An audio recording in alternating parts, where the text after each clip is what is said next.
दोस्तों, ये इस सीरीज़ माया का जाल का तीसरा एपिसोड है। अगर आपने अभी तक इसके पहले एपिसोड्स नहीं देखे तो पहले उन्हें ज़रूर देख लें, क्योंकि इस कहानी का हर एपिसोड पिछले एपिसोड से जुड़ा हुआ है। सभी एपिसोड्स के लिंक डिस्क्रिप्शन में दिए गए हैं और ऊपर आई बटन में भी आपको मिल जाएंगे। अब चलते हैं कहानी की तरफ।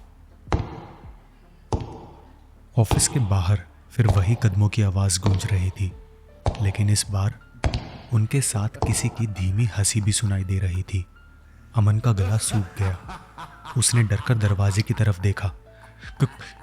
कौन है वहां? कोई जवाब नहीं आया, सिर्फ वही हंसी, धीमी और बेहद डरावनी। माया का चेहरा अब पहले जैसा नहीं था। उसकी आंखों में पहली बार घबराहट दिखाई दे रही थी। अमन ने यह बात तुरंत नोटिस कर ली। मैम, अब डर रही हैं? माया ने तुरंत उसकी तरफ देखा, फिर बोली, अगर मैं कहूं कि तुम अभी यहां से भाग जाओ तो क्या तुम जा पाओगे? अमन चौंक गया। ये वही औरत थी जो कुछ मिनट पहले पूरी तरह कॉन्फिडेंट थी, लेकिन अब जैसे उसे किसी चीज से सचमुच डर लग रहा हो। तभी ऑफिस के बाहर किसी चीज के गिरने की आवाज आई। अमन उछल पड़ा। माया तेजी से दरवाजे की तरफ भागी, फिर बाहर झांका। पूरा कॉरिडोर खाली था, लेकिन फर्श पर एक काला लिफाफा पड़ा था। माया का चेहरा तुरंत सफेद पड़ गया। वो धीरे धीरे आगे बढ़ी और लिफाफा उठा लिया। अमन भी उसके पीछे पहुंच गया। इसमें क्या है? माया ने जवाब नहीं दिया। उसने लिफाफा खोला और अगले ही पल उसके हाथ कांपने लगे। लिफाफे के अंदर सिर्फ एक फोटो थी। अमन ने जैसे ही फोटो देखी, उसकी सांसें रुक गईं। वो फोटो माया की थी, लेकिन आज की नहीं, काफी पुरानी, शायद 10 साल पुरानी। और उसके साथ एक लड़का खड़ा था।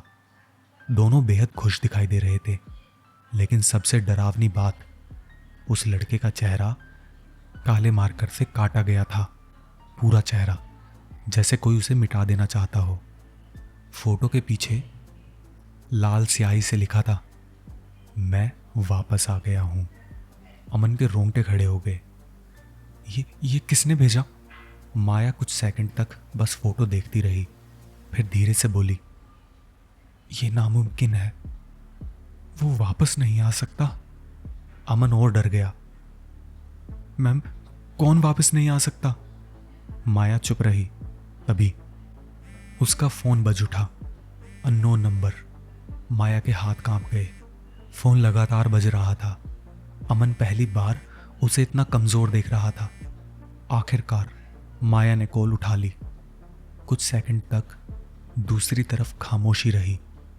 फिर एक आदमी की आवाज आई, हेलो माया। माया का चेहरा एकदम जम गया। अमन कुछ नहीं सुन पा रहा था, लेकिन वो देख सकता था कि माया के चेहरे का रंग उड़ चुका है।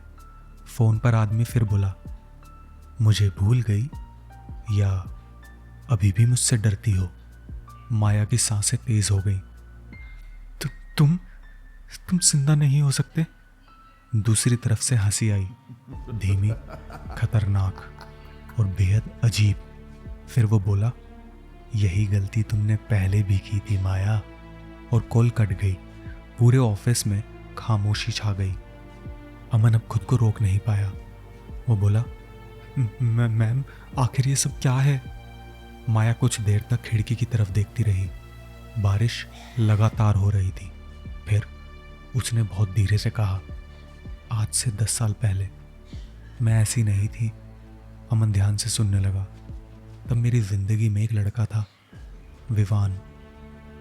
ये नाम लेते ही उसकी आवाज बदल गई, जैसे कोई पुराना जख्म फिर से खुल गया हो।